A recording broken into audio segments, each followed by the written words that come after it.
Brew Strong is brought to you by Blickman Engineering, home of the top-tier brewing stand. Visit them online at blickmanengineering.com.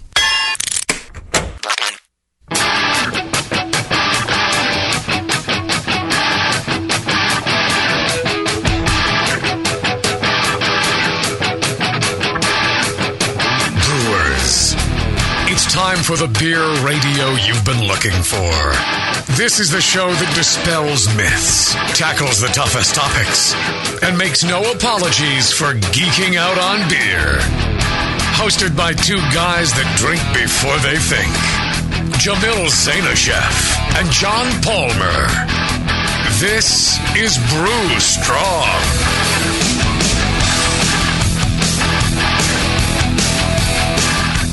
Hey, howdy, hey, my brewing brothers and sisters. Back for another episode of Brew Strong. Hello, neighbor. Creepy. That's my co-host, John the Rock Palmer. I'm also here with my good friend, Mike Tasty McDole. Good morning. Also, hey, Tasty. Hey, how you doing, John? Co-host on Can You Brew It? And we're going to be talking about milling today, and Tasty just went through a big episode of not being able to brew because his brew shop changed their mill gap, and he ended up having to get his own mill and all that. So he's got some real world pain here. I'm in transition. I can see it in his face. Yes. I can see it in his face. Suffering big time. Well, we're not suffering, and you know why? Why? There you go. See, it took you a while to come up with the why. Because we have a fine sponsor in Blickman Engineering. They're taking care of us. Not only are they paying cash money, so you guys can listen to the show for free, but Blickman's been sending me some goodies in the mail. Oh, did you get an auto-sparger, did you? Yes. Very slick little item, I must say. Yeah, very cool. I haven't had a chance to fire it up yet because I'm working on that. Because you don't brew. Yeah, that's true. I don't brew anymore. I talk about brewing and I write about brewing, and that's and I drink. That's all you have time for. And that's pretty much it. Yeah. No, as soon as I get this yeast book done, I'm gonna fire up a batch for Can You Brew It, and I'm gonna use that auto sparge on that, and John Blickman he's hinted at a number of other products that they're going to be bringing to market here pretty soon. Some innovative new stuff that he said he'd send me a sample once those were ready too. So I'm loving this new sponsor, I tell you. Yeah, this is some good stuff, Blickman. And, it's neat. It's neat seeing great ideas become reality. I mean, you think as you're brewing, it'd be nice if I had something that would do this, and then lo and behold, this product appears. The Autosparger, it's a nifty device. It's made out of brass and stainless. It's got a stainless float valve on it that you set in the mash tun. Right. And as that float ball rises, it opens the valve and adds more sparge water to the mash. It's just an easy way to fly sparge. Yeah, there's no power required or anything. It's all mechanical action. So that's pretty cool. I'm looking forward to using it. And if John Blickman strikes me as the kind of guy, like if you had an idea that you wanted to see, or some sort of pain point in your brewing process, and you wanted him to invent something, send him an email at blickmanengineering.com, and you never know. Probably a year later, you'll see he'll come up with a product to solve that problem. I wouldn't be surprised if that was the case. All right, so Justin, we're talking about milling today. We know that for a fact, but the question is, who asked for it, and what exactly did they want to know? Here you go. Hi, this is Larry from Northern Indiana. My question is, should I mill my grain or buy it milled? I usually buy 2 or 3 kits milled at a time to save on shipping, and then store them in my beer fridge. Is it worth buying my own mill? If I buy a mill, how do I use it? Should I buy a fixed or an adjustable mill? And why would I ever need to adjust it? Thanks. Those are all excellent questions, Larry. It's not as simple as, do I crush or not crush my grain? There's a lot of other little things that go into owning your own mill, and even whether you should or not. And again, Tasty didn't own his own mill. He's brewing brilliant beer for many years, Yeah. And then a change kind of forced him into getting one. Before we really get into the topic, let's define milling. John, you want to give us a definition of what milling is? Okay, well, what you're doing is you're taking the barley kernel and crushing it between two rollers, typically, sometimes four rollers. But what you're trying to do is smash the contents of the kernel, which is the what we call the endosperm. It's a protein carbohydrate matrix that contains the starches that we want to convert to sugars and then extract. And by crushing as opposed to grinding the kernel, we are leaving the husk intact. This accomplishes two things. It gives us an insoluble, medium or the flake that helps keep the grain bed loose, keeps it able to flow through the grain bed better by keeping that husk intact. And by not grinding the husk, you reduce the surface area and reduce tannin extraction from the husk, during lautering. So when we crush, what we're trying to do is make these starches more accessible to the enzymes, and the degree of crush has a direct effect on how long you need to mash to achieve conversion. So and efficiency and all those things, a lot of other things. So the ideal crush would be everything inside the husk becomes a powder, and the husk is completely 100% intact and doesn't fall apart. That would be ideal, right? And then it would take about 5 weeks for that to lauter. Yeah. Well, you got all the husks in there. That's got to help. Yeah. But isn't that an overbalance of powder, though? Yeah. The finer you grind it, the harder it is for liquid to flow around it because the particles fit together tighter. Yeah, you've got the husk in there, but you really, the permeability of the grain bed decreases with an increase in the crush. You get kind of a cementing effect in between the husks. Right. That powder would form a cement in between each husk, kind of binding the whole thing together into a giant mat. Yeah. You end up with oatmeal and porridge instead of a lauterable grain bed. So different. The ideal crush varies. It depends on how you're mashing and how you're lautering that beer to what the ideal crush really is. And so. We'll talk about that more, I think, as the talk goes on. Okay, all right. I was kind of talking about it now, but if you want to wait, we can do that. That's fine. Okay. I'm plenty comfortable with just waiting for you to get to it when you feel like it. But no. You wanted to bask in my knowledge. I didn't realize. Okay, I'm basking here. Yes, I'm basking. Well, and so while we're on the crush. The crush I've always looked for is, the husk is intact as much as possible, and the innards of the grain is broken up into multiple pieces. How many would you say? What would you say? What are you thinking? 12. 12, I heard? Okay. Yeah, anywhere, like 6 to 12, I guess. I had one brewer, Adam Lamoureux, told me he breaks his into 2 pieces. And half of it's still in the husk, he says. That's his ideal crush. Yeah. Then other guys, they just pulverize it to no end. Right. See, so it's all over the board. I wouldn't pulverize it. I'd go more with the larger size. And if you get there's a book from the MBAA, their practical handbook series, and in volume 1 they have one on milling, and it's got this table on malt grinds, and essentially they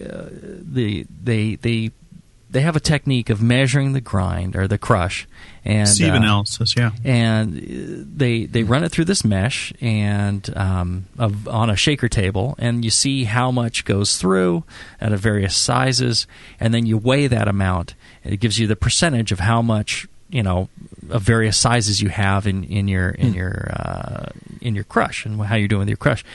And the interesting thing about this table is they break down for you the size of the sieve, and it's 1.4 millimeter, 1 millimeter, 0.6, a quarter, and an eighth, and flour, and they match that up to typical usage in a British mash tun, a U.S. craft mash tun, and a European lauter tun, and when somebody's using a mash filter. So the type of brewing you're doing, the type of tun you're using is going to affect it. So in the British one, it's larger, much more larger particle sizes. Coarser so mash. Yeah, it's a coarser grist, 53% at the 1.4 millimeter size, and then U.S. is 31%, and a European lauter tun 27%, and on a mash filter 11%.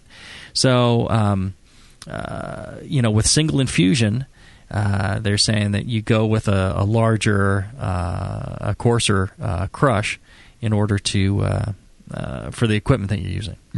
Yeah. Because you're in the English system, you're doing the mash and lauter in the same vessel. Mm-hmm. So to encourage good flow, you need the larger particle sizes. Mm-hmm. Otherwise, that lauter will take too long. Right. But whereas if you got a mash filter or a specialized lauter tun, they tend to be shallower and runoff is easier. Right. You can go with a much finer grist. Right, and you get better extraction in a shorter period of time with a finer crush.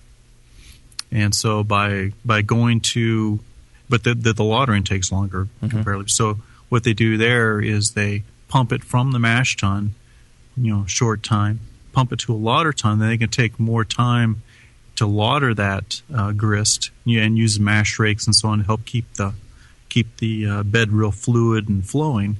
And then they can start another batch in the mash tun while they're lautering. Well, I bet who could tell us a lot about this? Bob Hansen from Breiss Malting. Hey, guys. Very knowledgeable guy. Hey, Bob. How you doing? Thanks for joining us. Is the noise I'm making, cleaning my dishwasher up, making too much noise here? No. Okay. Not at all.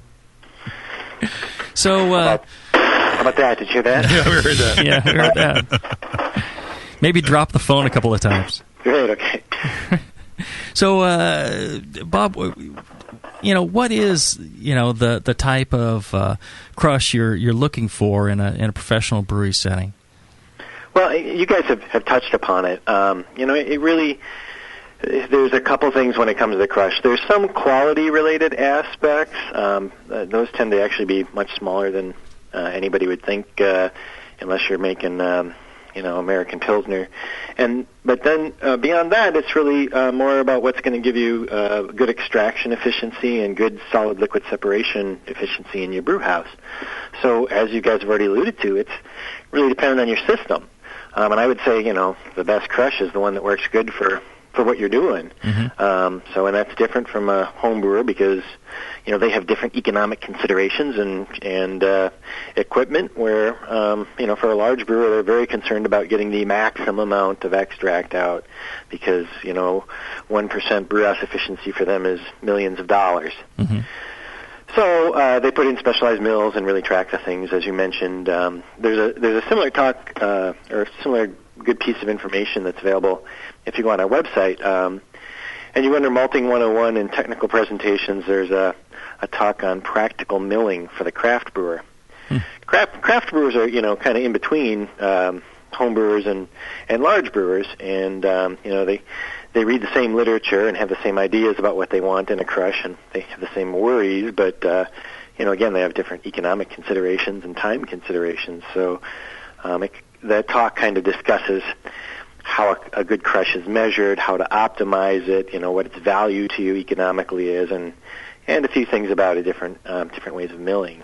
So, kind of as you mentioned, it depends on your system. If you're using a mash filter, as John mentioned, you'll basically they have a very thin layer that's used for solid liquid separation in the filter. It's only like an inch, and you can push in a mash filter. You can push with pressure, so you can really it makes it very easy to lauter. So you typically hammer mill it to a flour. I mean, you grind everything up, very small particle size, and you can get extract efficiencies of over 100% using a mash filter. So that's great for efficiency. It's hard to do on a small basis, for homebrewer. So then, as you mentioned, you've got a normal large production brewery trying to do 12 brews a day through a 5-vessel system with a separate mash and a lauter tun, and they'll try to get a fairly fine grind, but not too fine, because that extract efficiency, they're trying to get lauter tun cycle times of 90 minutes, and they can gain maybe an extra percent or two of extract by milling finer, but it'll slow that bottleneck time down in the lauter tun, and typically the lauter tun is the bottleneck in the brew house. So they'll go for a finer grind. And then John alluded to the English system, where it's combination mash lauter tun. There, because you're doing it in both vessels, you're still trying to get as many brews through a day, but you're using the one vessel, so that getting a good separation is really critical because of the length of time in there. Plus, they tend to run just based on tradition and design with deeper grain beds, and they tend to try to keep the mash floating a little bit more throughout the lautering process. So a very gentle process. So they go for coarser grinds. In terms of a home brewer, I know some guys like to get very high brew house efficiencies in their home brew, and because they enjoy calculating it and things like that. But I don't think you're going to save a lot of money by getting a mill that can perfectly tune your crush, just because the malt isn't that expensive, and you're going to spend a bunch of time doing it. That talk, that little presentation on our website, kind of alludes to that. It says, well, you could spend 30 minutes a day extra lautering and get a better extract efficiency, but when you figure out what that's worth, you only save, say, even in a 10-barrel system, you might save $5, and you're going to spend $5 being there for the extra half an hour. So, you're not going to save money by doing it. Quality aspect, I would say, unless you're really doing a bad job and grinding it too much, I wouldn't say it would even too fine of a grind is really going to affect your quality, because realize that these people like Coors that are making American Pilsner on a mash filter, they're grinding the malt to a flour. Now, if you've got a very fine grind and that extends your lautering time, so now it's sitting around for a long time, you've got longer time to extract the tannins, and you're trying to add hot water to it, then you might be extracting tannins. But for the normal beer that a home brewer is making, not to say that there isn't quality considerations. If a home brewer is trying to make an American Pilsner or a Kolsch or something that's super light, but in terms of tannin extraction, it's I would say it's minor for most craft styles of beer. I guess I shouldn't say homebrewed styles of beer, because homebrewers produce everything. But for most craft beer, tannin extraction and the grind isn't a concern. They probably have bigger concerns with having a sparge temperature that's water that's the right temperature, because and pH. And pH, those would probably be bigger considerations. So kind of interesting. Kind of the right grind depends on your setup. I would, as a homebrewer myself, I've learned through years of everything taking longer than I wanted it to, that I would rather go with a coarser grind and better lautering times and give up a little bit on extraction than I would for a fully optimized grind to get maximum extraction. Well, Bob, this is Tasty. We talk about grind as if it doesn't really affect the body and the flavor of the beer. It's more of a tuning of it to your system, but it does affect the body and the flavor, doesn't it? I mean, as a home brewer, I'm noticing that as my efficiency jumped to 84% from 74, I'm losing a lot of the depth and the character in my beer. I don't know from just a simple grind point of view, what actually would cause that. So it's also then probably related to pH, water temperatures, contact time. So if you're taking a long time in the mash and you have a finer crush, that might have an effect? Yeah, it could be that too, and it depends on maybe the reason why your extract efficiency is going up. If you're doing a better job of managing, say, your water balance and some of the other things in there, realize that when you're sparging, you're running water across the grain, and there's some papers out there in the MBA and in the Briggs book that show really the last worts that you collect on a dry basis or on a solids basis contain much more of the things you don't necessarily want. So your first runnings from a mash are really good, but when you're down below 4 Plato, you start to differentially extract more, and you're running water across your grain to increase your extracts. You start to differentially extract more tannins, more coloring compounds, things that can cause oxidative problems. So the last bit of extract is typically the lowest value and the lowest quality by far. I mean, some of these things go up on a solids basis, they go up like a factor of 10, in the last worts. The main reason that big brewers try to get that extract efficiency is they really have to, because one, the raw ingredients cost them $1 million, but two, if they send that sugar down the drain, they got to pay for the BOD, so it's very expensive. Yeah. That's one of the reasons that craft beers, in my opinion, are so clean and well done. Is that typically your average craft brewer stops collecting at 4 Plato, and he leaves behind the lowest quality wort, which is the stuff below there. And typically a craft brewer might, have a brew house efficiency of 80% or 85% and be quite happy with that. But, that wouldn't work at a big brewery. So that might explain why, if you're getting an increase in your extract efficiency, why your beers seem to be maybe not as full-bodied or clean. Now, can you tell us what you guys do there at Breiss? Is that something you can share with us? Oh, sure. Yeah, let me jump in for just a second here, Bob. We've had you on our show, in the past a couple times, and Jamil and I, know you from way back. But I thought it might be a good idea to introduce you a little bit more to the listeners that may not be familiar with who you are and what you do for Breiss. Come on. Yeah, I know it's kind of odd to think about. I'm not a Jamil or a John, so. Who is? So yeah, go ahead and Bob and tell us a little bit about yourself and about Breiss Malting. Okay. Well, I've been a homebrewer for about 21 years. I started back in the dark ages of beer when really you bought it not by the type but by what size package you wanted, and that drove me to homebrewing beer because back then we anxiously awaited the specialty beers that like Liney's Bock and Huber Bock that would come out, once a year.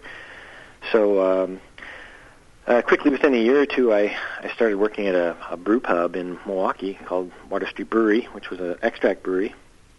And I worked there while I was in college, and then for about 10 years, I actually helped expand their company from one restaurant brewery to like 11 restaurants and 2 breweries and contract brewing operations. And then I did consulting as well with them, or I guess on my own while I was working there and after that. And then I started working at Breiss about 8 or 9 years ago, and my first job was to commission their 500-barrel extract plant, which is a fully automated plant that kicks out 8 or 9 brews a day, 500 barrels. And I worked in their pilot brewery and kind of became in charge of their technical services and recently quality. So now I'm their technical manager and in charge of new product development and technical troubleshooting for breweries large and small, as well as recipe formulation for BYO magazine and a lot of other fun things that I still get to do with homebrewing magazines and the homebrewing industry, including things like this, talking on the show. Well, and I'll say you're one of the most knowledgeable people that in the industry, and you're also one of the most homebrewer-friendly people in the industry. Yep, that's why we always like having on the show. Yeah, there's a lot of smarter guys than me out there, but I've seen it from 5 gallons to 5,000. So that makes me I hope it makes me a bit more practical. And one of the things that I've always struggled with is I'm kind of a technical and geeky kind of guy too, and I read all the papers and books, and I get all these ideas in my head that I must do something a certain way, otherwise my homebrew will be terrible and I'll suffer dire consequences. And over the years, I guess I've gained the practical experience that I've learned which one of those things are really important and when, and that's what I feel is one of the best things I can share to both craft brewers and homebrewers alike. And like I said, there's that presentation on our website, and that's kind of my attempt to deal with this issue, because there's a lot of information out there, and a lot of it's true in some respect, but it's really true depending on what type of brewery you're running, and it maybe doesn't apply to homebrewers. Well, that's why I'm curious about Breiss. How do you extract, when you're making your malt extract, how do you extract the sugars from the mash? Well, I'll start off, I'll talk a little bit about the kind of milling that we do at work. Uh-huh. I immediately upgraded from a Corona in our pilot mill when I started working there. We have a 2-roller valley mill with adjustable rollers that I hook up to a drill. Uh-huh. So typically I use our pre-ground malts in the pilot brewery, unless there's several varieties that we don't pre-grind. Or if I'm getting it from somebody else where it's not pre-ground, or if it's a new product or something, then I'll simply use a 2-roller valley mill. The pre-ground malts that we manufacture for brewers and home brewers, we have a 4-roller mill. It's just a dry mill, and it doesn't have any screens in it. And in the plant, which is a 500-barrel extract plant, we've got a 6-roller mill, which has the typical traditional in-train screens in between. And the way a 6-roller mill is working, it's kind of like you guys were talking about an ideal crush. It's the dry mill or dry milling process attempt to do exactly what you're doing. There's 2 individual sets of rollers that are completely separate. And the grain comes down, it goes through the first set of rollers, which are set wide, and those crack the plump kernels. So it just kind of bumps them and cracks them, and so the real fat kernels, the plumper ones, the ones that would be normally on the bigger sieve screen, those will crack, and their guts will spill out, and the small ones will go right through.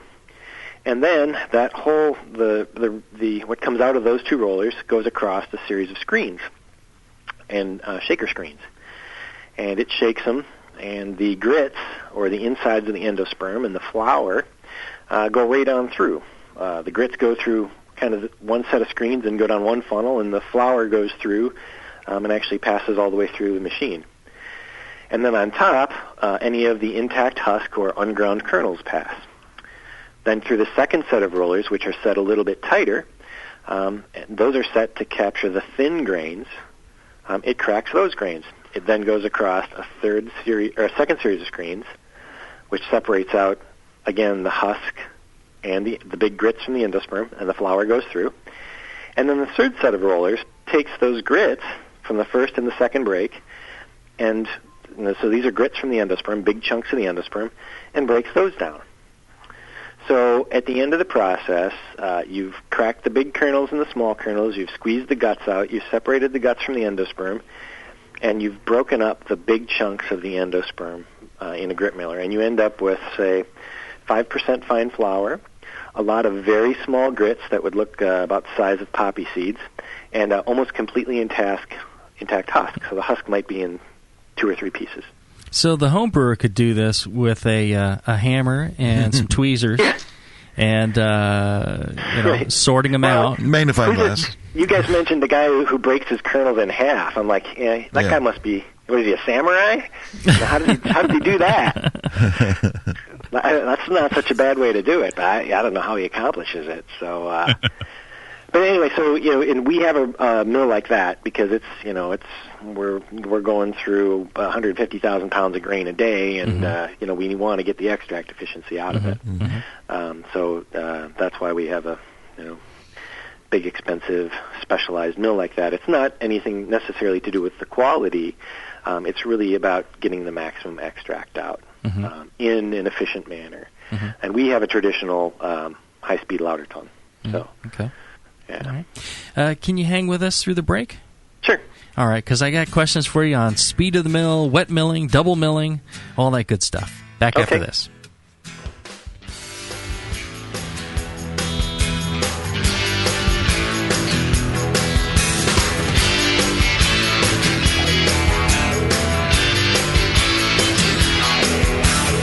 Brew right. Brew smart. Brew strong. This is Brew Strong.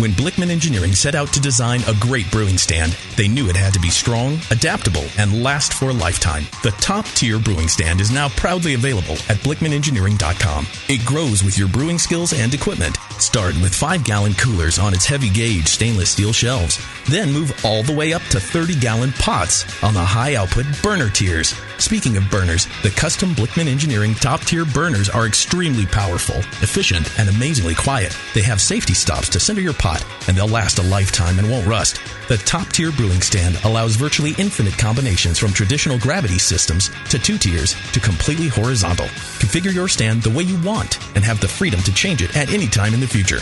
Your brewing stand should adapt with you, not force you to learn a new process. Visit BlickmanEngineering.com today to configure your top-tier brewing stand and to find a local Blickman retailer. You'll be surprised with all the flexible features and the competitive price. Start brewing with Blickman from the top tier. Downtown Joe's, located in the historic Oberon building in beautiful downtown Napa, California, offers an award-winning brew pub experience from 8:30 a.m. to 1 a.m. every day. For 15 years at the corner of 2nd and Main, Downtown Joe's has been voted Best Night Spot 7 times and Best Brew Pub for the last 4 years in a row. Brewmaster Colin Kaminsky's handcrafted ales, like his Tail Wagon Amber Ale and Catherine the Great Imperial Stout, are the perfect accent to riverside dining, live music, and a relaxing outdoor patio. Don't miss the Beer of the Month, special rotating taps, and happy hour all day Mondays. Visit downtownjoes.com to make reservations, peruse their extensive calendar of events, or just read more about their fantastic beers. Come enjoy the fine beer, food, and music. Downtown Joe's, the award-winning brew pub where you'll feel at home. Where were we? You stole an oak barrel from the mist of Ravenwood, and Lord Zinfandel the Avenger is in pursuit. Do you drop the barrel and run? Hell no. We need it for a Flinders Red. I'm gonna cast Pediococcus damnithus on the barrel. Sorry, your ghosts are imprisoned in his winery forever. Ugh, I hate it when Greg's the brewmaster. This sucks. What do we have here? Orville Rodenbach? Buzz off, guy. We got a brew session going. Is that an actual beer? Yeah, I crafted it. I don't really use the dice anymore. I'm a 10th level beer nerd. Are you a 10th level beer nerd? Do you get a long-lasting foam stand when you think about wheat malt? Then you're in good company at Northern Brewer. Northern Brewer has all your beer nerd needs, ingredients, equipment, and knowledge at northernbrewer.com. Plus, fast, cheap shipping, only $7.99 for the contiguous USA. And check out Northern Brewer's huge selection of dorky beer kits, including the pre-prohibition lager. Perfect for steampunk. And the single hop best bitter. Now on cask and 10 forward. Make 10th level at northernbrewer.com. Hey BNers, Brewcaster Jay here. Are you tired of hearing about great beer here in the Brewing Network that you can't get at your local bottle shop? Well, we do interviews from all over the world, and we want to taste those beers too. Finally, there's a place to turn for great beers from the other coast and beyond. Brewforia.com. Brewforia has an incredible selection of amazing beer, and they're adding more all the time. From breweries big and small, craft beer, imported beer, organic, and even gluten-free. You're going to love all the choices. When the Brewcasters can't find an upcoming guest beer, we turn to Brewforia, and you should too. Just check the Brewing Network for the upcoming guest schedule and head to Brewforia.com for their beer. The great guys at Brewforia will even include free beer for you with qualifying orders. Free beer, BN Army. You know we like that. Visit our favorite online bottle shop today at BREWFORIA.com. That's Brewforia.com. Brewforia. When you can't get it, they can. Hilo, what's it feel like? Take awesome and multiply it by 2. Yeah! Spraying live beer radio all over your face. Can't get any better than this, baby. It's the Brewing Network.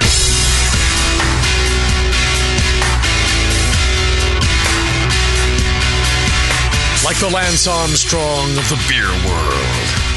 Except for that nut thing. This is Brew Strong. All right, we're back. We're talking with Bob Hansen of Breiss Malting Ingredients Co.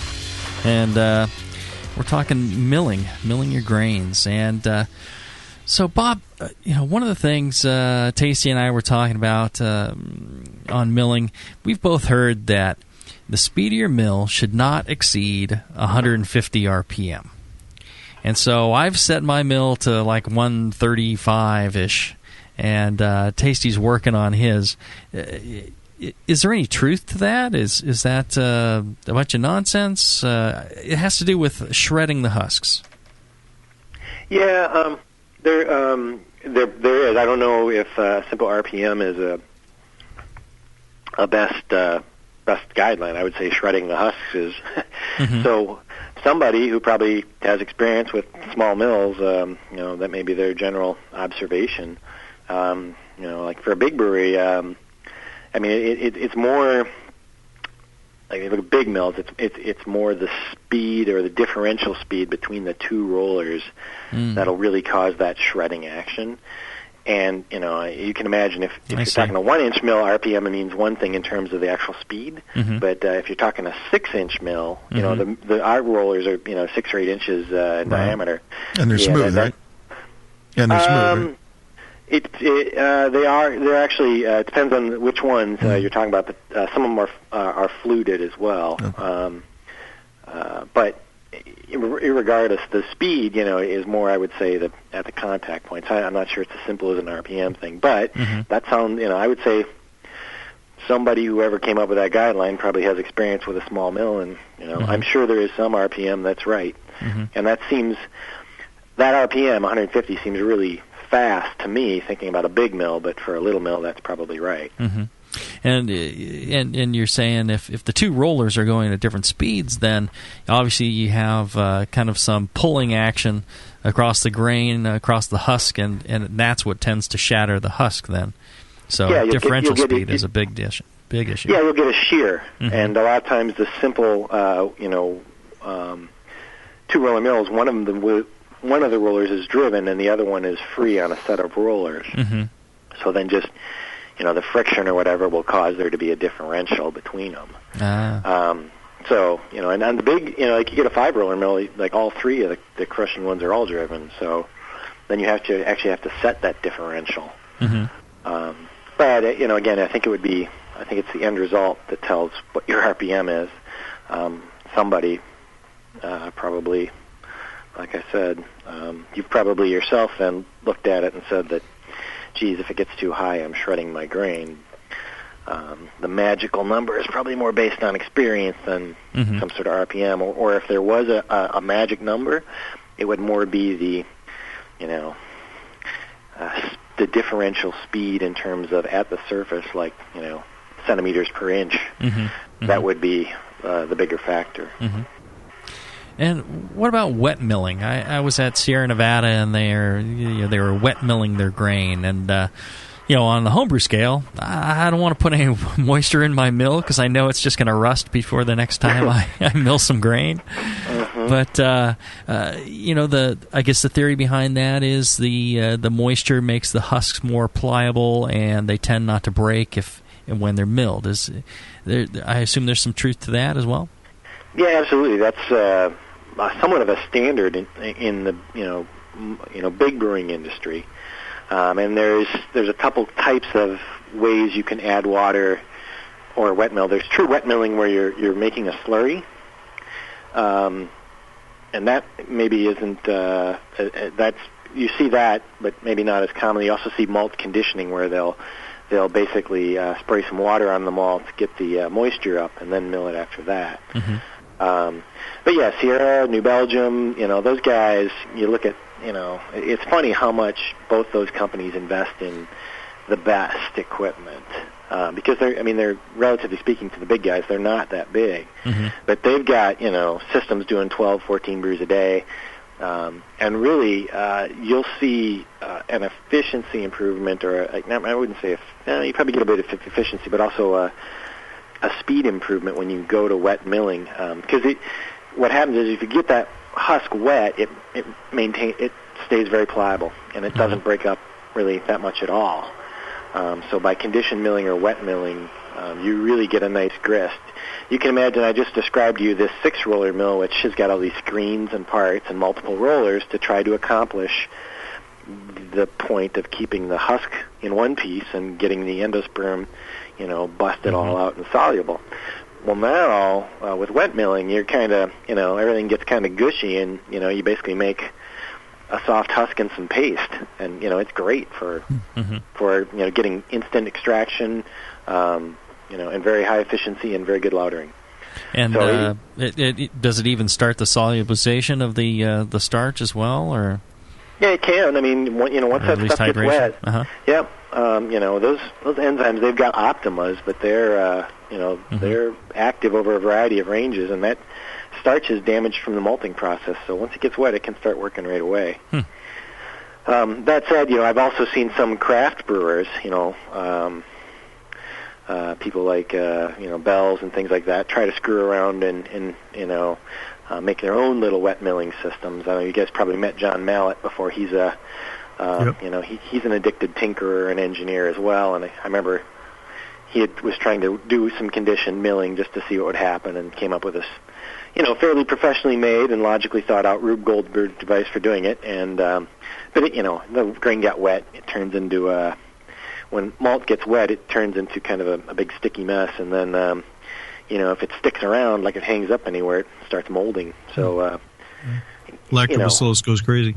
Oh yeah, lactobacillus and whatever else is in there. Malt is a veritable a gymnasium of good and bad stuff. Lots of, it's very high in micros. So mostly lactobacillus, like you said. But so from a home brewer point of view, yeah, you could precondition your mill by putting it in a bucket with sprinkle a little bit of water over it and get it to get the moisture up. I can tell you we do some instantizing of grain. I think we make brewer's flakes, and to do that we go through a process where we take the grain and we actually either shoot steam into a channel that's conveying it, or we just convey it through water. And it picks up a certain amount of water just, in that initial, say, 30-second contact time. And then it goes into a tank.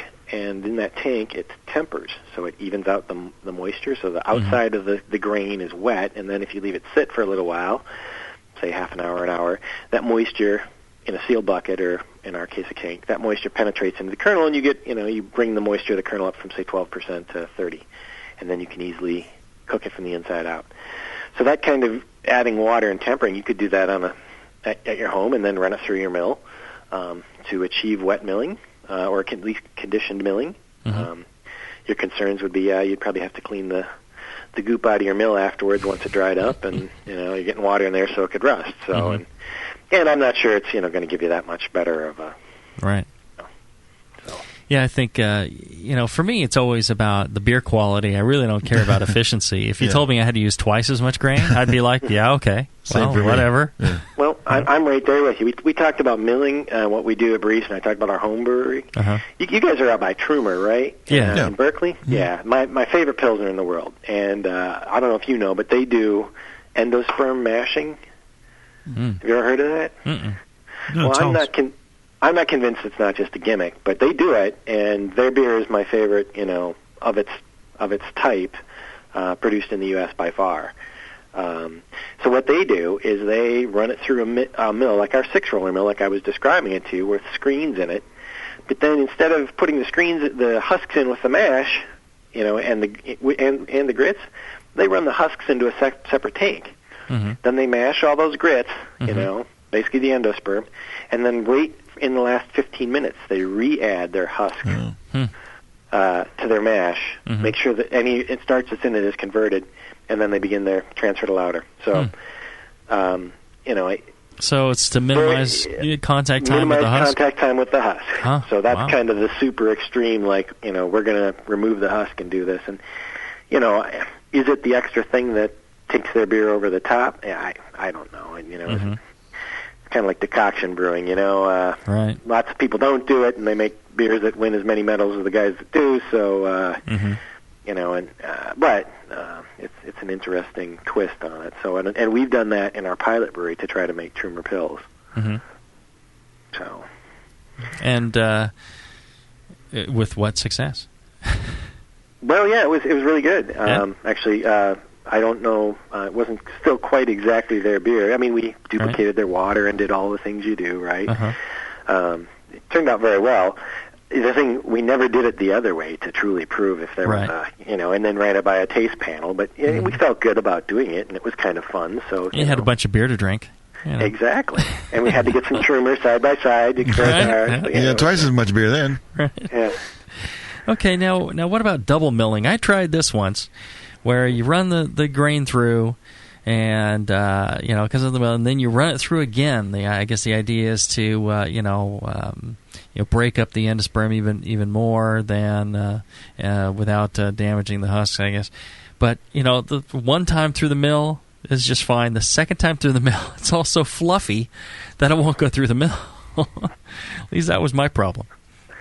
Yeah, it might not flow to it. You might have to shake it through because you get the husk in there. I mean, it's kind of what you're describing is like a 6-roller mill, essentially. Mm-hmm. The only reason I would ever see the double mill is because when you get, if you want a killer of extract, what really kills extract is when you get malt that's got a wide assortment. It's got some small grains and some big grains. Because then you can't, it's very difficult to mill it with a single 2-roller mill, right? Because you either pulverize the plump ones and suffer long runoff times and possibly bad extraction from that, or you leave the small ones. And unground kernels in an unagitated mash are just an absolute killer of extract. So that would be the only reason I could ever see trying to double mill on a homebrewing basis. If you get the plump, or if you just wanted to try it, normally though you might try to separate out some of the husk before the with a screen before trying to do that second run. And what you would do is you'd set the first one really coarse just to get the plump ones right, and then you'd set the second one, a bit tighter to get the thin kernels. Mm-hmm. I used to do that. When I had a 2-roller fixed mill, mm-hmm. I would run, a couple pounds of the grist bill back through the mill to to grind it again. And get a higher percentage of flour basically into the grist than I would if I just ran it all through once. But I only did it with a portion. I didn't do it with all of it because if you make all of the grist flour, I'm gonna have a stuck mash. So it's gonna take forever to lauter. Yeah, flour in a lauter ton is the killer of lautering time. So once you start to get above 10 or 15% flour, you're probably going to have a hard time. Are you broadcasting from the Yellow Submarine there, Bob? Or why is it? Is the water and stuff making noise? He's taking a bubble bath. I thought I heard you open a beer there, Bob. I'm cleaning my brewery, and yeah, exactly. I'll move away from the equipment. No, it's all right. It's all right. Now, John, you mentioned that you did a double grind because you had a fixed mill. Is that right? Yeah, I had a fixed 2-roller mill. Gotcha. And so that's the only way you could adjust your grist is by couldn't adjust it, so you just tried to do it twice to get a finer. Right. Finer just to increase the proportion of fines. I was getting I was getting good efficiency, but it seemed like I was getting not quite all the extraction I could out of the grain bill. I was coming up a little light on some of my recipes. And so I'd started running a couple pounds through again to get some get a little better conversion and extraction from some proportion of the grist. Does the finer grist present the enzymes more emphatically? Is it going to get faster conversion, a more extensive conversion? Yeah, it's just access. It's a matter of enzyme access. Yep. So that'd be the same way with a thicker mash versus a thinner mash. Is everything's just closer together? If you release these enzymes, they're just going to be more accessible to the process then? Yeah, too, but there's the other part about the size of the grit. That's like when a 6-roller mill, when I talk about, we get these big chunks of endosperm, they're great, but we still crush them into small grits. Because if you just plop that into the mash, the starch on the outside first has to gelatinize and then convert, and those enzymes have to penetrate all the way into the inside of that grit. Mm-hmm.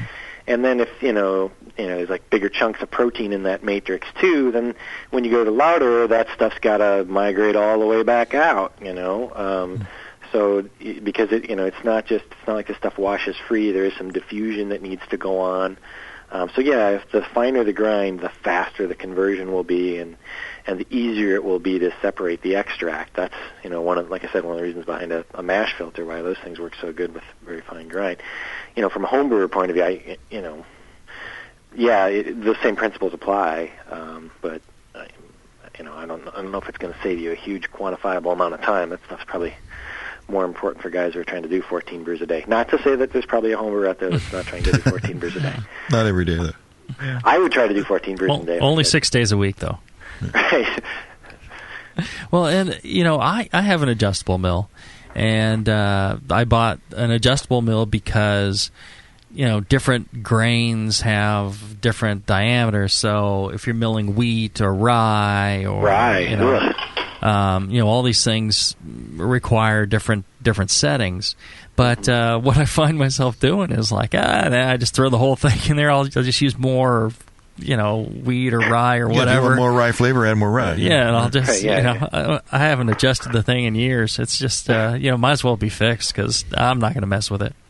Well, as long as it's fixed right, Right. Yeah. Beer seems to come out okay. So, consistent result. That's all we're looking for. Somebody was asking me, what's your mill gap? I'm like, I don't know. Just the way I like it. Seems like it's working, so it must be the right gap, whatever that would be. I guess the typical is like 40 thousandths, 0.04. Yeah, I've seen that. Right. I don't know. I couldn't tell you mine either, Jamil. I mean, even in the pilot brew, what I do is I hook the drill up to it and put the gap in, put some malt in it. Because, I'll do everything from, we do wacky stuff. We'll do 100% sorghum and buckwheat. And I run it through half a pound and take a look at it. And, right. If I was really curious, I'd, if I didn't have the experience, I might run it through a sieve and try to stick it to a number. But, I just kind of look at it. And then that's why the RPM question. I can tell you that on the drill that I use at work, it's about squeezing about halfway. All right. Squeeze about halfway. Duly noted. If I squeeze it the whole way, the thing screams and it just pulverizes everything and shreds it apart. And if I go too slow, I'm there forever. So, yeah. Halfway. Good. Okay. Well, and that's essentially how I set my gap as well. I tried one setting, ran some through, and the husks looked all broken up. So I moved it one notch looser. Right. And I ran some through, and it looked pretty good. And there it sits to this day. I don't know how many years later. One question I get time to time is, should I get a 2-roller or a 3-roller mill, in addition to the fixed versus variable question? The third roller is kind of like your 4-roller setup, Bob, I would imagine, where you've got the initial pair of rollers that do a coarse crush, and then you go through a then the third roller is beneath that and forms a second pair of rollers that's tighter. Sorry about that. It's like Looney Tunes or something. You get a really good audio system. You're like a folio artist there, Bob. You're like doing some stuff. But so with 3-roller, you're getting a little bit finer crush going through that second pair. Isn't that right? Yeah, that's you heard me mention a 5-roller mill before. That's essentially how that works too. Is that you've got, say, one, you've got 5-rollers are very similar to 6-rollers. They still got 2 sets of screens. They got 2 brakes, but the 2 brakes are achieved by using 3 rollers, where the first one's set coarse, and the second roller kind of does double duty, being setting the gap for the first crush and the second crush. So that's how how those work. Because when you think about the rollers, there's really only one little, one probably 20th of the radius that's actually doing something. So if you are also using the other side of that same wheel for a second crush, hey, we already got a spinning wheel there. Works great. Yep. So, and then in the 5-roller mill, then the last two are then for the grits, and the first two. So, yeah, I guess it would depend on how good of a crush you want to get. It'll give you a good crush. I don't know how much they cost. And I got a question for you guys, because, there were these Valley mills that were great. That guy doesn't make them anymore. I think, where do you get a good mill? Because I think there's Phil mills and monster mills. Who's actually making these things anymore that are good ones, do you know? For me, I have a Valley mill, but all the mills I've seen, they're all fine. As long as whatever the grist looks like when it comes out. I don't know where to send somebody for one of these little mills. They're because I come, what do you use? I'm gonna get a Valley mill. Well, they're out of business. Northernbrewer.com or morebeer.com or I don't think Blickman has one yet, but those are our sponsors. So. Yeah, very good. In terms of brands, there's the Barley Crusher Malt Mill, there's the Schmidling Malt Mill, the Phil Mill, Monster, and I guess Krankenstein, I think, is still out there also. And those are the 3 roller mills. And I guess as guidance to listeners, if you're gathering what we're saying here today, the finer crush, the greater percentage of fines that you get is more applicable when, at least in a pro brewer setting, when you're using separate mash and lauter tons, where you can afford to take more time in the lauter.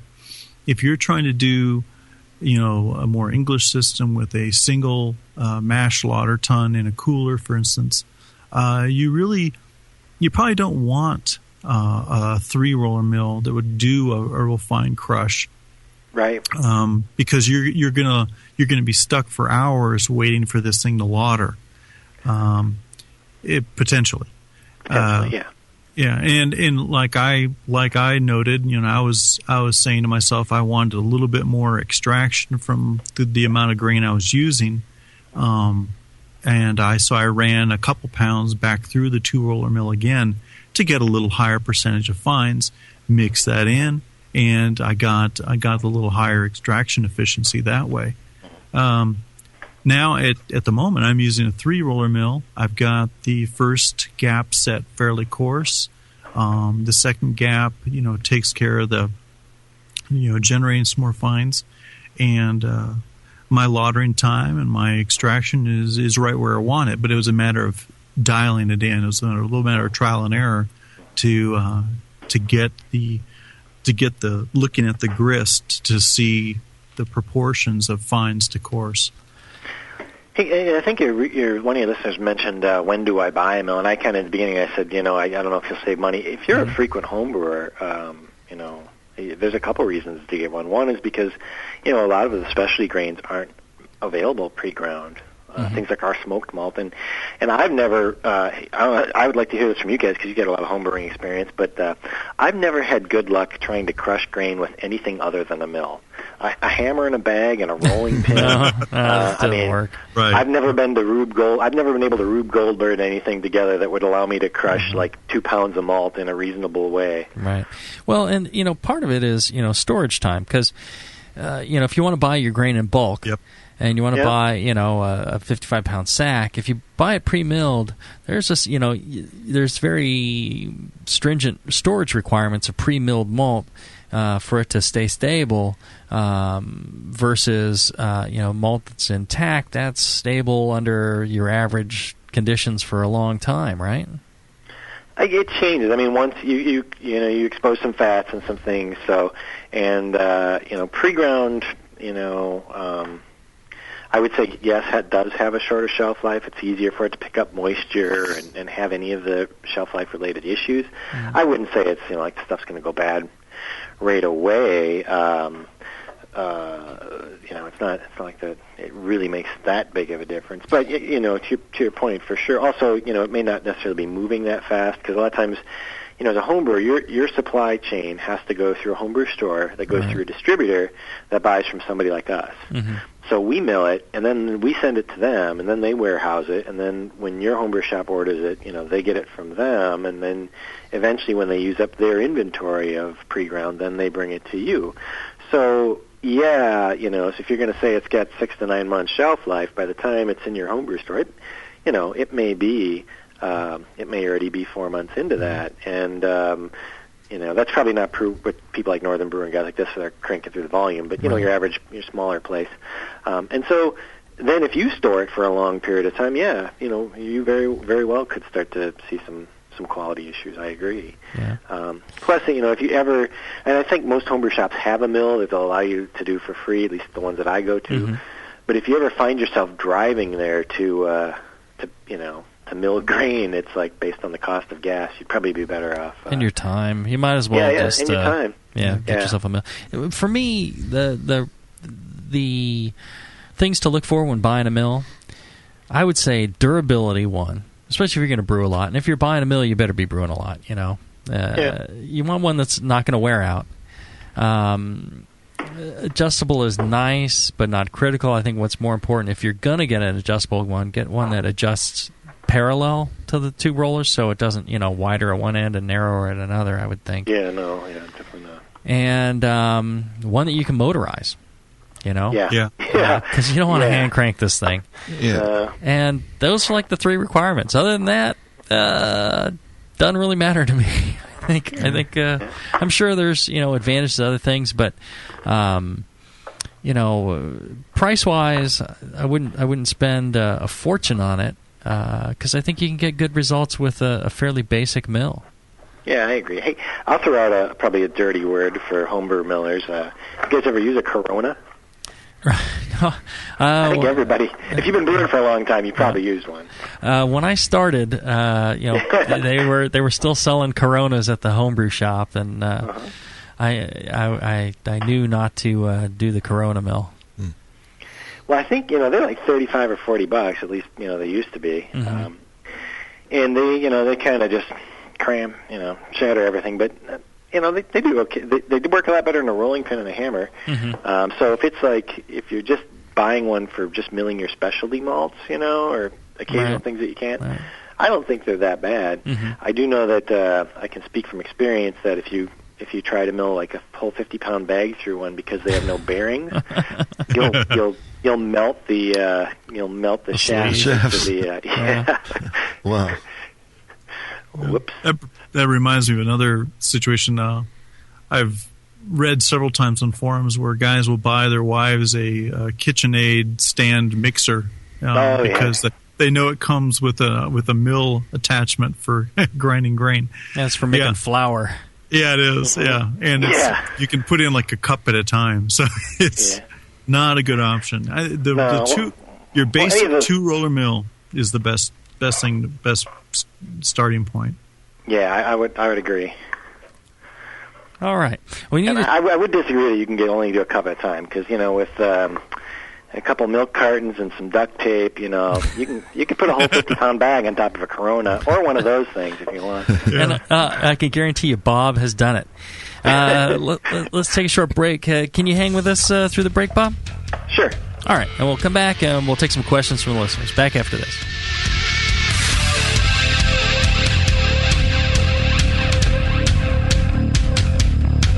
Keep your carboy cap on.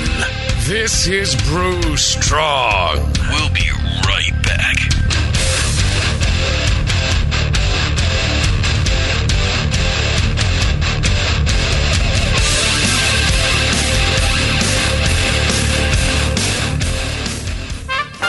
Do you support the Brewing Network? Do you brew your own? Are you looking for an economical, fun, and legal way to do both? Subscribe to Brew Your Own magazine and do just that. All year long, Brew Your Own will surprise you, entertain you, and educate you with articles on beer and brewing from authors like the Brewing Network's very own Jamil and John Palmer. Each issue is a full pint of brewing techniques, homebrew stories, tips and photos, projects to make yourself, and recipes for the avid home brewer. Get your tough questions answered by Mr. Wizard. and polish your style accuracy with Jamil. A portion of every subscription goes to the Brewing Network, so subscribe today at byo.com/Brewing Network, or just click the BYO logo on the Brewing Network homepage and support a fantastic hobby and your favorite broadcaster. Brew Your Own, the how-to homebrew beer magazine. Hey, what are you doing, man? Writing a review of WLP 400. What? You're reviewing yeast? Yeah. White Labs has home brewer reviews of all their strains. Are you new to these interwebs? Check it out. That's awesome. White Labs, your source for great yeast, invites all brewers to visit whitelabs.com to read and write your own reviews of all their yeast strains. Get real-world tips and tricks from other brewers who have made the most of their vials and post your own experiences. It's another way White Labs brings you closer to the best yeast on the planet. And send. There you go. You misspelled flocculate, dude. What? Mother... White Labs. It's all in the vial.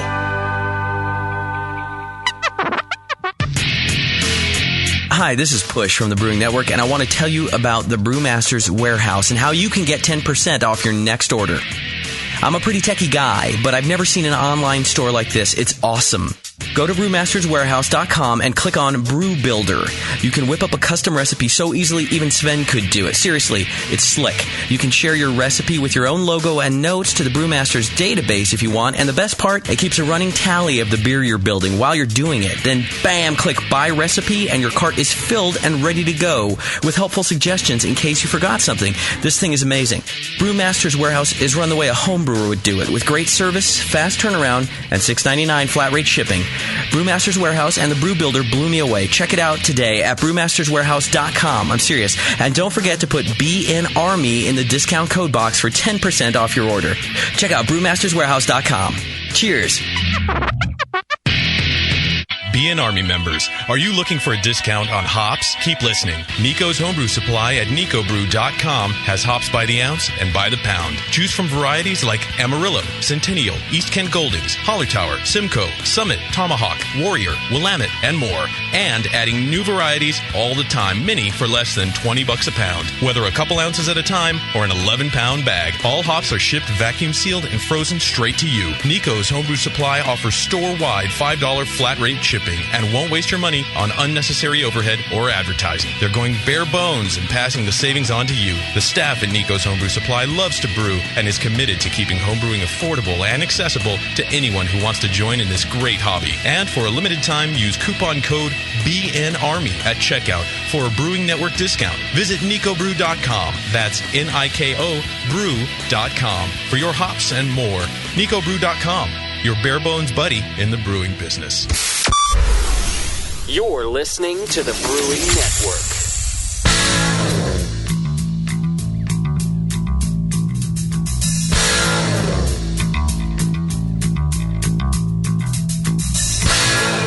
Learning to brew has never been so disgusting.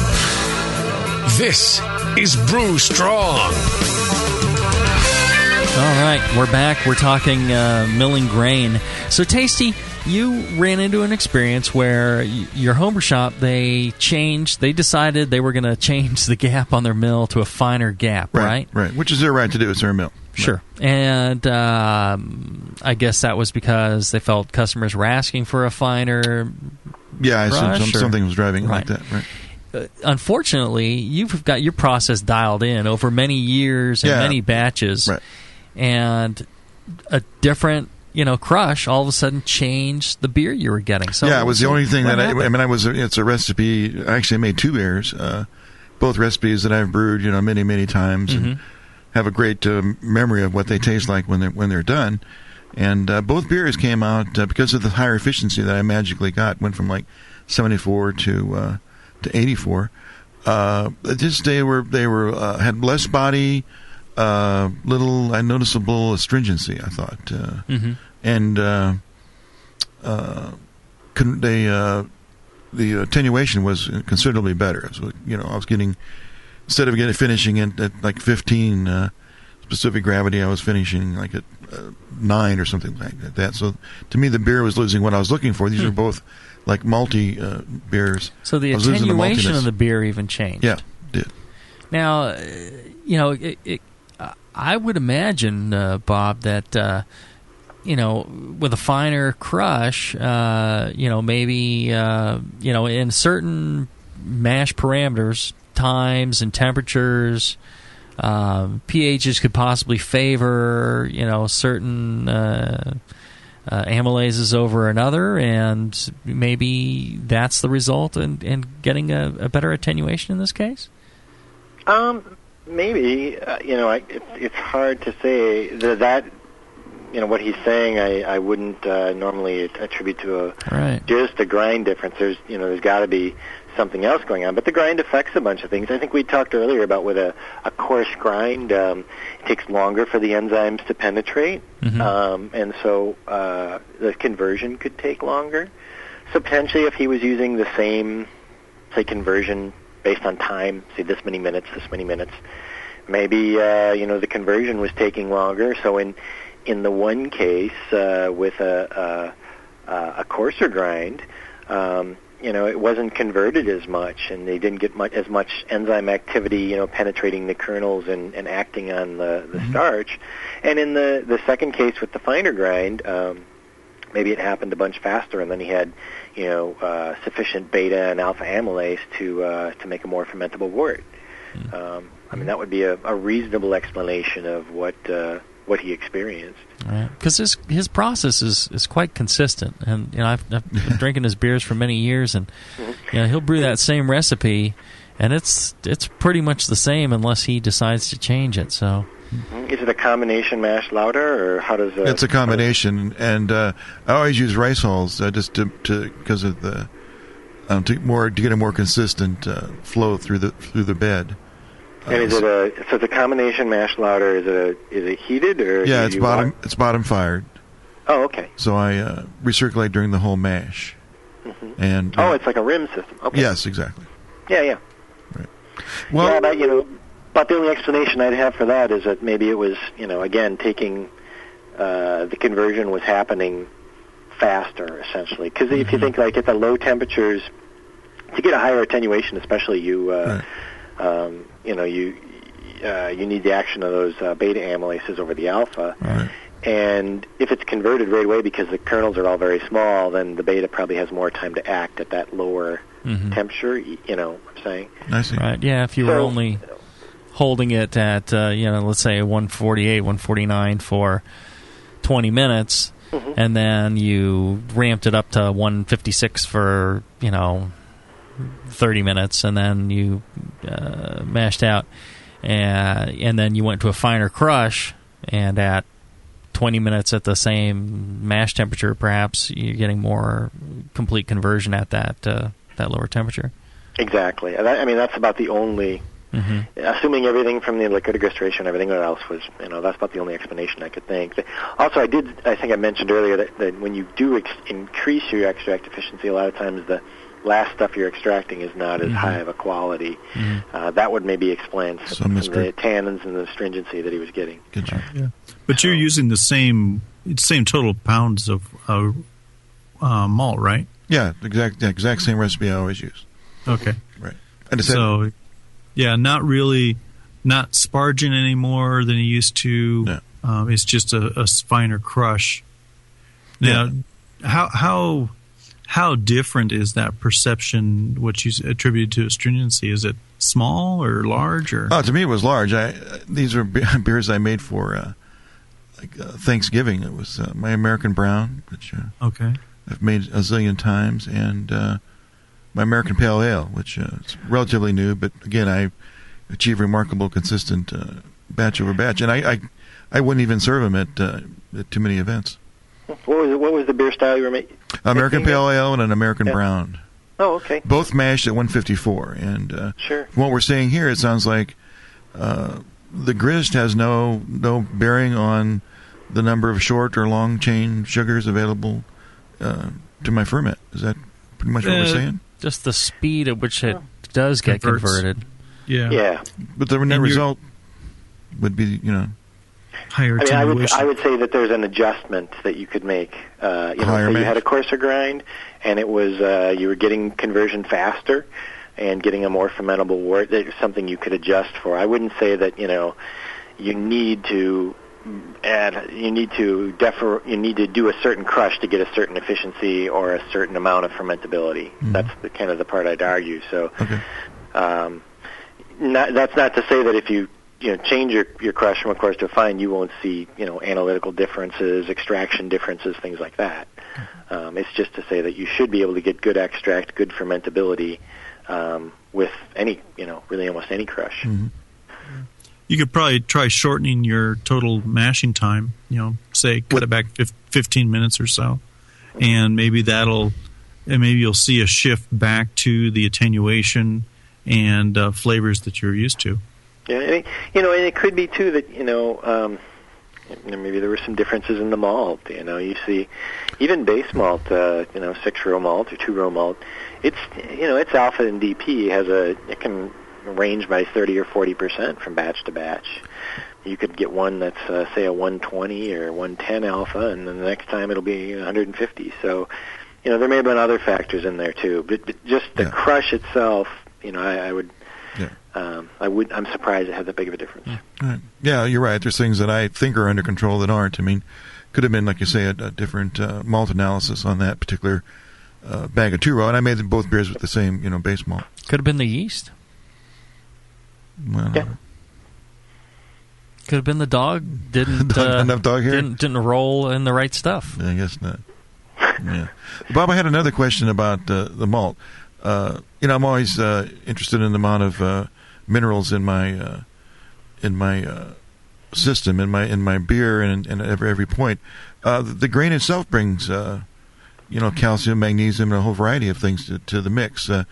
Is that something I should concern myself as a home brewer in terms of my total, calcium that I've got into my mash tun and that carries forward to the boil, or it's insignificant, or? No, I mean, it could be because I think you're really trying to make something really soft, maybe. I see. Then there are some differences between maltsters. When you think about the malt, when we're making it, or anybody else, it's about 40 to 50% moisture in the germination compartment. And so at the end in the kiln, we dry that off. Well, the salt doesn't go anywhere. So the water, there is some contribution to the overall mash from the minerals of the water that were used to make the malt. Mm-hmm. So yeah, there are subtle differences between maltsters, and one may be higher in sodium or other minerals. That said, a normal brew at the end of the day is maybe 10% malt, and maybe of that there was at one time a third of its weight was the water, so it would be like adding 3 or 10% of a different water. You know what I mean? Right. So I wouldn't say it's nothing, but I wouldn't say it's that big of a thing too. But it would, I say, lead to maybe some of the differences in flavor between malts produced at different locations or by different maltsters. All right. Great. We need one more short break, and when we come back, we'll get to listener questions. Back after this.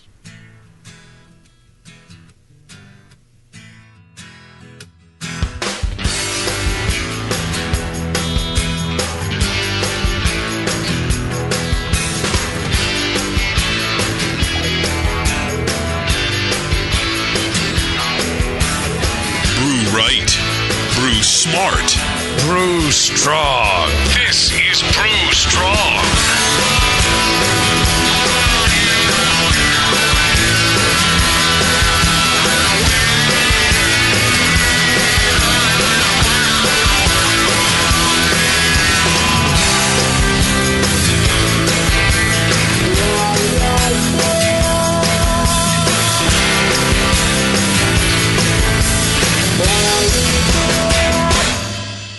From the stovetop to a camp burner to some kind of brew stand. Most homebrewers follow some version of this progression. With each move, a homebrewer will often have to change a lot, if not all, of their equipment. Until now, Blickman Engineering brings you the top-tier brewing stand, the only brewing stand that grows with you. For example, buy a top-tier floor-standing burner now, and it'll bolt right to your top-tier brewing stand when you're ready for all-grain brewing. The top-tier brewing stand is perfect for 5-gallon to 20-gallon batch sizes. Its modular design is adjustable and accommodates everything from small footprint coolers up to 30-gallon pots. How does the top-tier brewing stand do it? At its core is a strong, heat-treated and anodized aluminum main post. On all 4 sides are built-in T-slots for the adjustable heavy-gauge stainless steel shelves and beefy burner tiers. The tiers accommodate any manufacturer's pots or coolers up to 21 inches in diameter. Best of all, not only does the top-tier brewing stand grow with your skills and equipment, but it easily knocks down for long-term storage or transport, too. The top-tier brewing stand from Blickman Engineering. Learn more at blickmanengineering.com and to find a local Blickman retailer. And start brewing from the top tier. Nico, listen, our lawyers said that we had to do this for 1 hour, and after this, we don't have to talk to each other for 3 more months to the next meeting. Kids, come on, let's get out of here. I'm supposed to have more lines. I'm the professional. Hey, it's Sully. And I'm Nico. And we opened the 21st Amendment 10 years ago at 563 2nd Street in San Francisco, just 2 blocks from Giants Park, to make great beer and have a great time doing it. That's right, because to us, the 21st Amendment is more than just the right to make beer. It's the right to experiment, to be innovative, and just do things differently. And so now, we're putting our craft beer in cans. That's right, cans. You can find our world-famous Hell or High Watermelon Wheat Beer at Brew For Your Die IPA in the Northeast, Northwest, parts of the Midwest, and Alaska in cans and on draft. So next time you're at your local neighborhood pub or good beer store, be sure to ask for 21st Amendment in cans. Because everyone likes it in a can. Tasty crack cans. Tasty crack can. Williams Brewing is your online resource for prompt delivery of quality home brewing supplies. Since 1979, Williams Brewing has offered the finest equipment and freshest ingredients and the best customer service in the business. Cut hours off your brewing sessions by using one of our 11 varieties of famous Williams malt extract. Our Williams Belgian Pale Extract is mashed with pure Belgian 2-row malt and a small percentage of Belgian wheat malt for an authentic Belgian character you just can't get from other extracts. Or check out our unique fermenters, 2.5-gallon kegs, paintball tank-based draft beer equipment, bottling aids, and much more. We even have our own line of precision hydrometers. Go to williamsbrewing.com to browse our vast selection. That's williamsbrewing.com. Orders placed by 3:30 p.m. Pacific Time ship the same day. Brewing is easy. The Williams way. There's an app on the iPhone for just about everything, including beer. Apps for finding a pint of beer. Apps that look like you're drinking a pint of beer. And now, there's an app for brewing a pint of beer. Introducing BrewPal, the most all-inclusive beer brewing app for professionals and hobbyists that fits in your pocket and goes wherever you do. Recipe formulation that can be imported and exported with a customizable database. Mash and sparge calculations, yeast pitching rates, carbonation tables, and more. Available right now for less coin than a pound of grain. See BrewPal in action at brewpal.info and download it for your iPhone at a special introductory price right now. BrewPal, all the brewing software you need, right in your pocket. Hey, Push, the new brewery's looking good. Thanks, Finn. Piece by piece. Well, let's fire her up. Whoa! Is that a new kettle? Yeah, just got it brand new, but paid half price. What? And that blade scale? 40% off. The new tap handle? $5 instead of $13. Got a new regulator for the brew stand, too, but $5 instead of $25. Dude, where are you stealing all this stuff from? Where else? The More Beer deal of the day. Announcing the Beer, Beer, and More Beer deal of the day. Every day, a new fantastic deal from big items to small that will blow you away. Boil kettles, carboy carriers, sterile siphon starters, digital timers. Watch morebeer.com every day for a new deal, and you just might find the item you've been waiting for at a price you cannot believe. Hurry, because stock is limited on most items. And that sweet Guinness cap, let me guess. The more beer deal of the day. Yeah, I knew it. Come on, let's brew something. Find the More Beer deal of the day at morebeer.com. Celebrity voices impersonated. This is www.thebrewingnetwork.com. Sit down next to it, grab yourself a paper towel, and watch those yeast have sex. You're listening to the Brewing Network.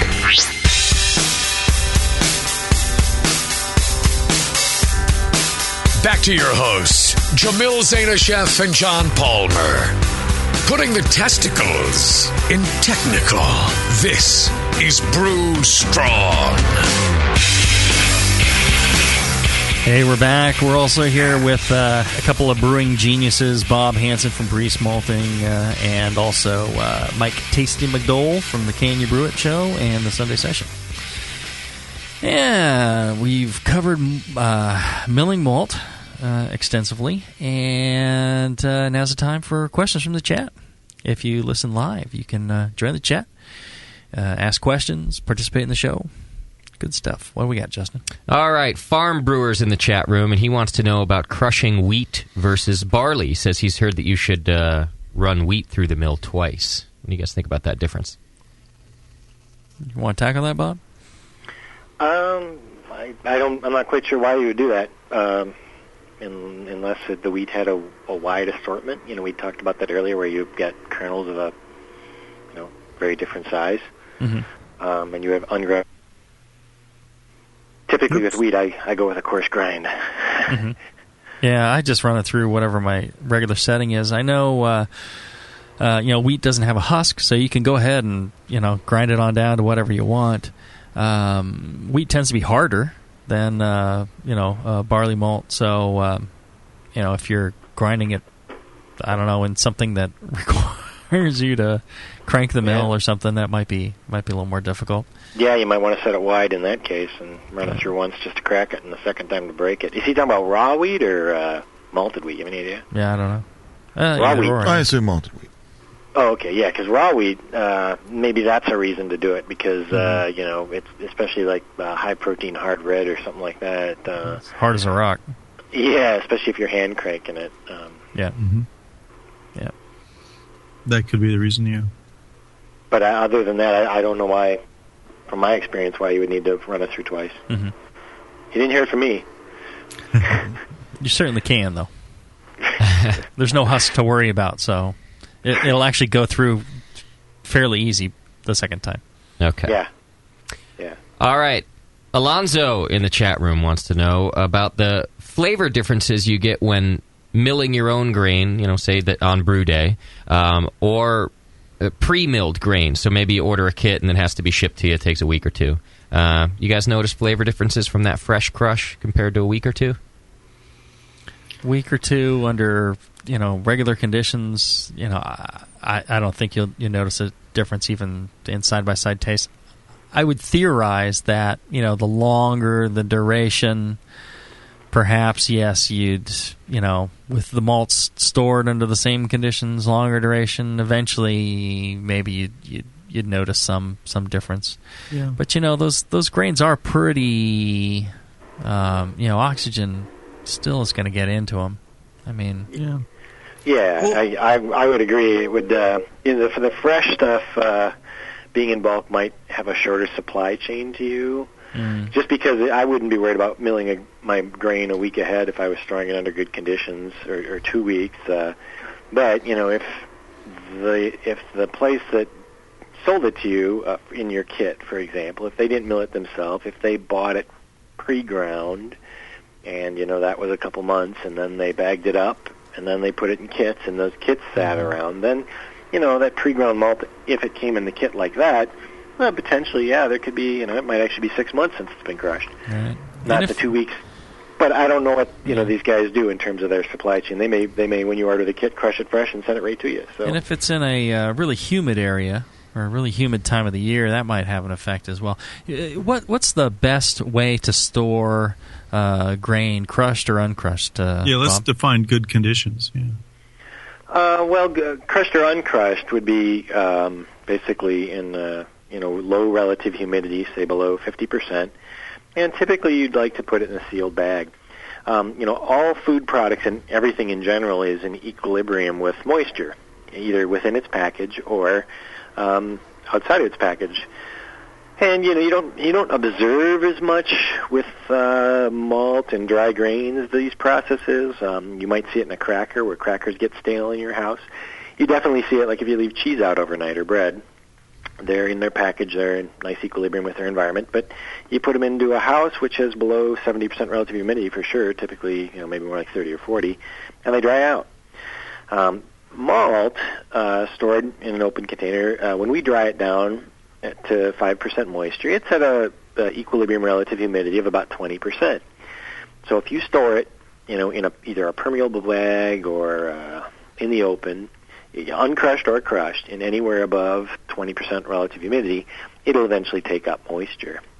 And when it gets to about 70% moisture, it'll actually be, 70% relative humidity, when it gets to about that level, the malt can actually go from, say, 5% moisture up to about 15, and it'll start to get slack.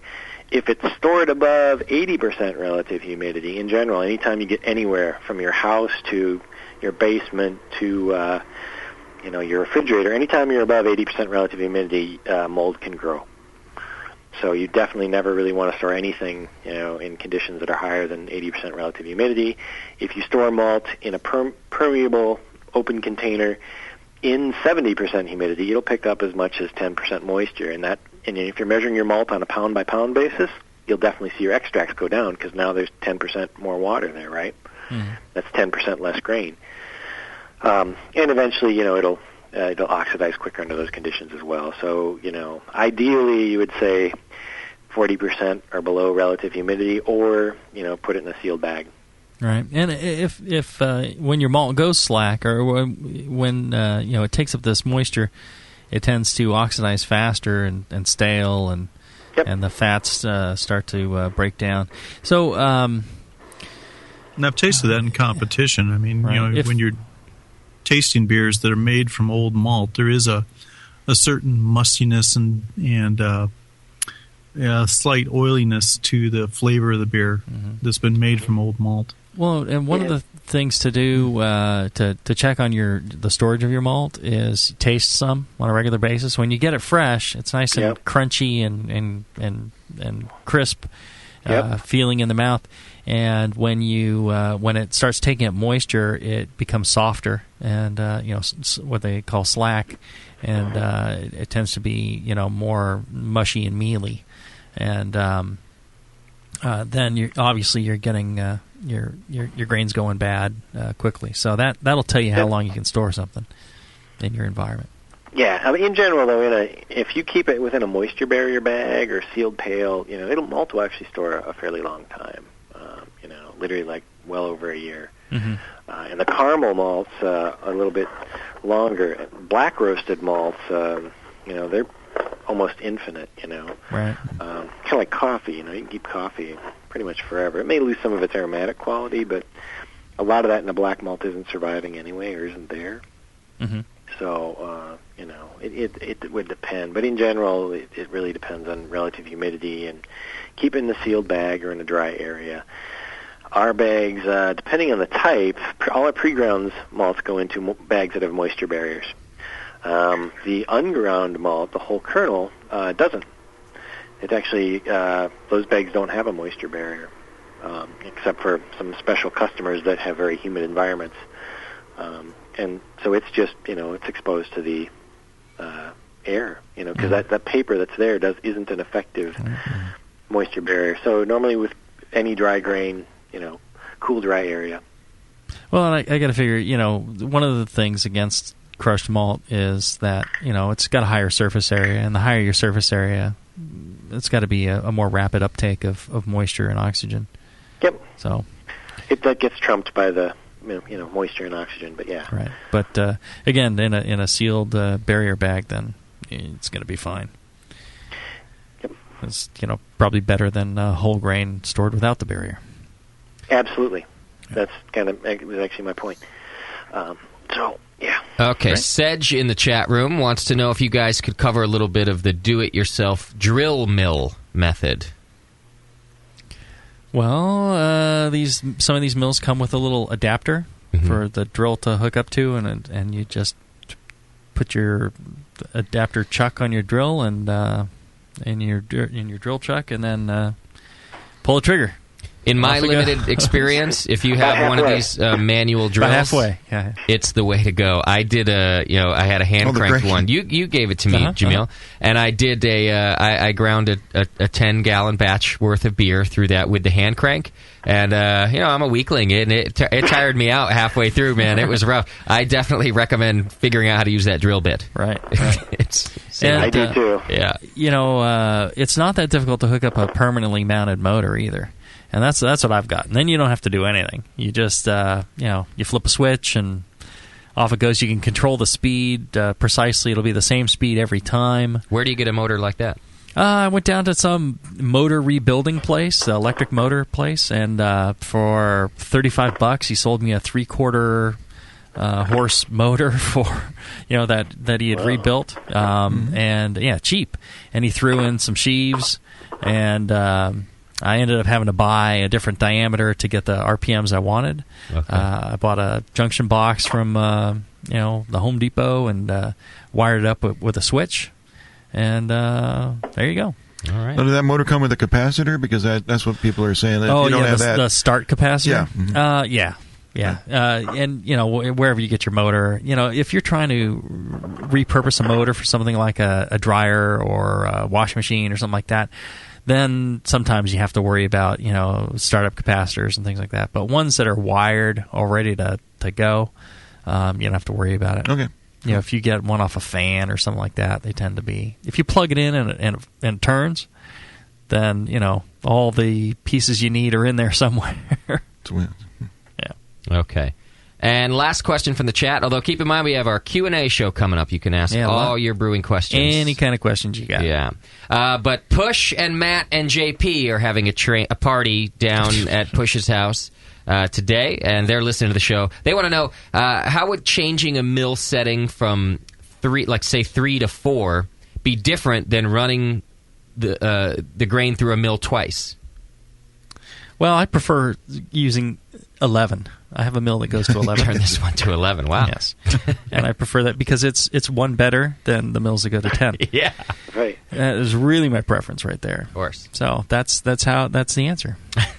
That's the difference. Yeah. 4 is one better, right? Yes, 4 is one better than 3. They don't understand that. Double milling, I think you use the same setting, right? And the point being, the husks, once you've got some of the endosperm out, they don't get broken up as much the second time through, but, larger pieces of endosperm will get cracked again, and, you get a finer grist in the end. Does that make sense, Bob, or am I talking out my ass like usual? No, I don't think you normally do that, but, no, it makes sense. I can't... it's hard to say from 3 to 4. It's kind of what you were alluding to there with the number thing. But adjusting your mill versus double milling, I think if you can adjust your mill, you probably should, as opposed to taking a bad adjustment and double milling it. So I'm not sure. But if you want, maybe switching from one mill to another, maybe that leads this question. I would say you probably get a better grind with an adjustable mill than you do with a double, by double milling it, just because, again, when you're double milling it, you're picking one setting.